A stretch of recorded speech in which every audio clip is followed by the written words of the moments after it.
गोळा टाकत असताना आपण हे जे सर्कल दिलेलं आहे या सर्कल मधून बरोबर गोळा फेक करायचा आहे।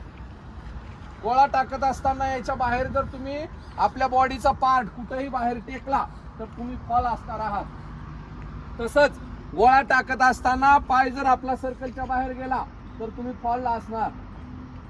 तुम्हाला 0 मार्क देण्यात येतील, लक्षात घ्या।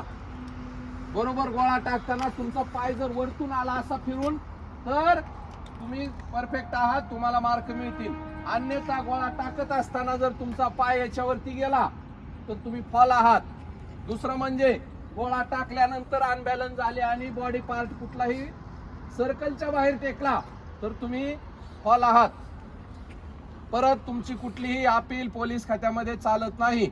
सगळीकडे कॅमेरे लावलेले असतात, तुम्ही कुठल्याच कॅमेऱ्यातून चुकू शकत नाही। समोरून कॅमेरा असतो, पाठीमागून असतो आणि आयडेंटिफिकेशन करण्यासाठी तुम्हाला ओळख तुम्हीच आहात का हे पाहण्यासाठी सुद्धा कॅमेरा असतो त्या ठिकाणी।